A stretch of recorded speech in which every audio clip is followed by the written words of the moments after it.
माँ, इस बार मुझे किसी भी हालात में बुला लो। अगर पूजा दीदी घर आ गई ना तो पूरा हफ्ता मेरी जान निकल जाएगी। निधि ने घबराई हुई आवाज़ में अपनी माँ से कहा। उधर से माँ ने पूछा, लेकिन हुआ क्या? निधि झुंझलाकर बोली, हर बार वही होता है। दीदी आएगी तो उनकी पसंद का खाना बनाओ, बच्चों को संभालो, उनके कपड़े प्रेस करो, बाजार ले जाओ। ऊपर से मम्मी जी हर बात पर कहती है, पूजा साल में एक बार आती है, उसका ध्यान रखो। अब मुझसे नहीं होगा। माँ ने बेटी को दिलासा दिया, तू चिंता मत कर, मैं तेरे मामा के बेटे विकास को भेज देती हूँ, वह किसी बहाने से तुझे ले आएगा। उधर सुमित्रा देवी अपनी बेटी पूजा के आने की खुशी में घर की सफाई करवा रही थी। कई महीनों बाद बेटी आने वाली थी, इसलिए उन्होंने उसकी बचपन की पसंद की चीज़ें भी संभाल कर निकाल ली थी। पूजा की पसंदीदा रेशमी साड़ी, पुराना फोटो एल्बम और एक छोटा सा लकड़ी का डिब्बा जिसमें बचपन की कुछ यादें रखी थी। वह बार बार मुस्कुराकर कह रही थी, इस बार पूजा को यहाँ सब देखकर कितनी खुशी होगी। अगले दिन सुबह विकास घर पहुँच गया। निधि तुरंत तैयार होकर बाहर आ गई।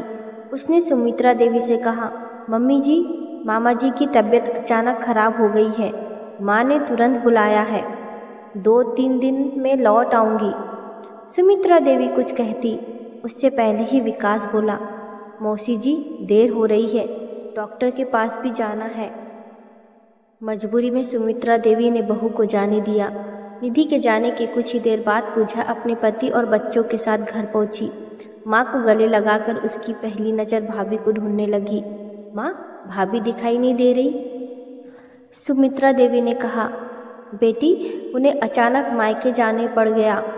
पूजा ने कुछ नहीं कहा, लेकिन उसके चेहरे की चमक एक पल में फीकी पड़ गई। उसने धीरे से कहा, कोई बात नहीं माँ, शायद सच में कोई ज़रूरी काम होगा।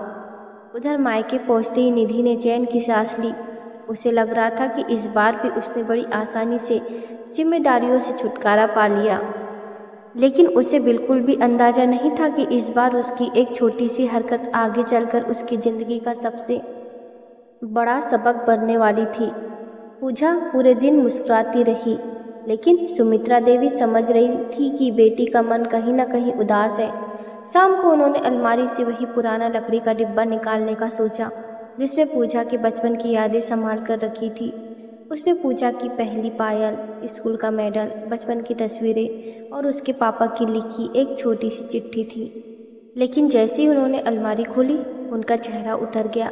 पूरा डिब्बा गायब था। उन्होंने घर के हर कोने में ढूंढा, लेकिन डिब्बा कहीं नहीं मिला।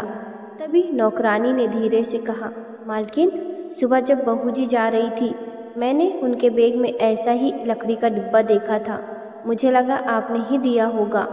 सुमित्रा देवी का दिल बैठ गया। उन्होंने तुरंत निधि को फ़ोन लगाया, बहू, अलमारी में रखा पूजा का यादों वाला डिब्बा कहाँ है? उधर से निधि बिल्कुल बेफिक्र होकर बोली, अरे मम्मी जी, वही पुराना डिब्बा, मैं उसे मायके ले आई। मेरी छोटी बहन को बहुत पसंद आ गया था, उसमें पुरानी चीज़ें रखेगी। वैसे भी इतने सालों से अलमारी में ही तो पड़ा था। सुमित्रा देवी की आंखें भर आई। उन्होंने कांपती आवाज़ में कहा, बहू, वह कोई साधारण डिब्बा नहीं था, उसमें मेरी बेटी का पूरा बचपन बंद था। लेकिन निधि ने हंसते हुए कहा, मम्मी जी, आपकी बेटी की पुरानी यादों से ज़्यादा ज़रूरी मेरी बहन की खुशी थी। आप चाहे तो उसके लिए कोई नया डिब्बा खरीद दीजिए। इतना कहकर उसने फ़ोन काट दिया। पास ही खड़ी पूजा ने माँ की आंखों में आंसू देख लिया। उसने बिना कुछ पूछे फ़ोन उनके हाथ से ले लिया और बोली, माँ, रहने दीजिए, चीज़ें चली गई तो चले गई, लेकिन आप परेशान मत होइए। यह कहते हुए उसने मुस्कुराने की कोशिश की, पर उसकी आवाज़ भर्रा गई। उस रात सुमित्रा देवी बिल्कुल नहीं सोई। उन्हें पहली बार लगा कि वह सिर्फ काम से नहीं बचती, बल्कि रिश्तों की भावनाओं की भी कद्र नहीं करती। उसी समय उन्होंने मन ही मन फैसला कर लिया कि इस बार वह निधि से झगड़ा नहीं करेगी, बस उसे उसी की भाषा में ऐसा सबक सिखाएगी कि वह जिंदगी भर किसी बेटी के मायके आने की खुशी फीकी करने की गलती नहीं करेगी। पूजा अपने ससुराल लौट गई, लेकिन जाते समय उसने माँ सुमित्रा देवी से सिर्फ इतना कहा, माँ, उस डिब्बे का दुख नहीं है, दुख इस बात का है कि भाभी ने मेरी यादों की कोई कीमत ही नहीं समझी। ये बात सुमित्रा देवी के दिल में घर कर गई। 4 दिन बाद निधि ने खुद फ़ोन किया, मम्मी जी अब सब ठीक है, मैं कल वापस आ जाऊं।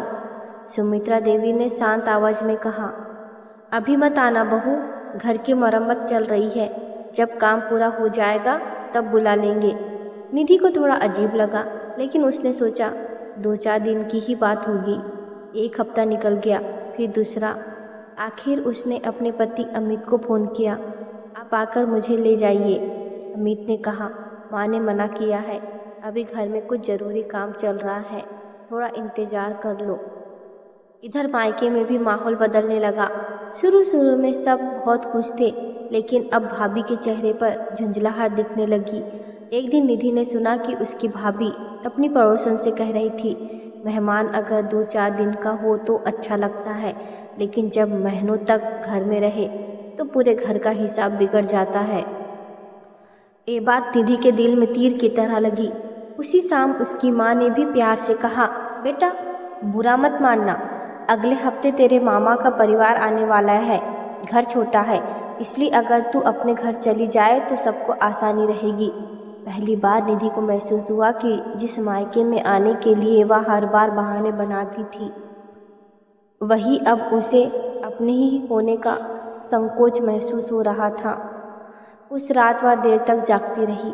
अचानक उसकी नज़र अपनी छोटी बहन पर पड़ी, जो उसी लकड़ी के डिब्बे में अपनी पुरानी चिट्ठियाँ और फोटो रख रही थी। निधि की आंखें भर आई। उसे पहली बार एहसास हुआ कि उसने सिर्फ एक डिब्बा नहीं उठाया था, उसने किसी बेटी के बचपन की सबसे अनमोल यादें छीन ली थी। वहाँ फूट फूट कर रो पड़ी और उसी समय मन ही मन तय कर लिया कि सुबह होते ही वह सुमित्रा देवी से माफ़ी मांगेगी, चाहे उन्हें मनाने के लिए उसे कितना भी झुकना पड़े।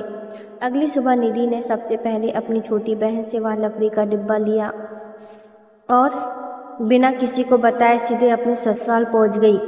दरवाज़ा सुमित्रा देवी ने खोला। सामने निधि को देखकर वह कुछ पल चुप रही। निधि ने बिना कुछ कहे वह डिब्बा उनके हाथों में रख दिया और उनके पैरों में बैठकर फूट फूट कर रोने लगी। मम्मी जी, मुझसे बहुत बड़ी गलती हो गई। मैंने सोचा था यह सिर्फ एक पुराना डिब्बा है, मुझे क्या पता था कि इसमें एक बेटी का पूरा बचपन सा है। आज जब मुझे अपने ही मायके में बोझ जैसा महसूस हुआ, तब समझ आया कि अपनेपन की कीमत क्या होती है। मुझे माफ़ कर दीजिए। इतने में अमीर भी बाहर आ गया।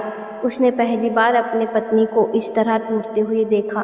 वह कुछ बोल पाता उससे पहले सुमित्रा देवी ने धीरे से कहा, बहू, मुझे उस डिब्बे के खोने का दुख नहीं था, दुख इस बात का था कि तुमने मेरी बेटी की भावनाओं को बिना समझे एक सामान की तरह देख लिया।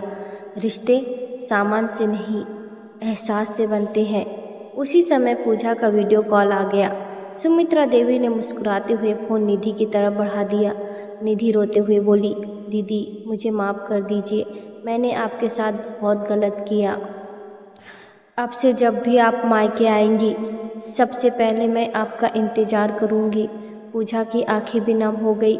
उसने मुस्कुराकर कहा, भाभी, मुझे डिब्बा वापस मिलने से ज़्यादा खुशी इस बात की है कि मुझे मेरी पुरानी भाभी नहीं, नई भाभी मिल गई है। घर का माहौल फिर से खुशियों से भर गया। सुमित्रा देवी ने बहुओं और बेटों की तस्वीर उसी पुराने डिब्बे में रख दी और बोली, आज से इसमें सिर्फ पुरानी यादें नहीं रहेगी, हमारे रिश्ते की नई शुरुआत भी रहेगी। किसी की सबसे कीमती चीज़ हमेशा सोना चांदी नहीं होती, कई बार वह उसकी यादें और भावनाएं होती हैं। जो इंसान रिश्तों की कीमत समझ लेता है, वही घर को सच में परिवार बना पाता है। तो दोस्तों, यह कहानी आपको कैसी लगी कमेंट करके ज़रूर बताइएगा। और अब तक के आपने हमारे चैनल अनमोल प्यारी कहानी जंक्शन को सब्सक्राइब नहीं किया है तो प्लीज़ हमारे चैनल को सब्सक्राइब ज़रूर कीजिएगा। मिलते हैं एक नई कहानी के साथ।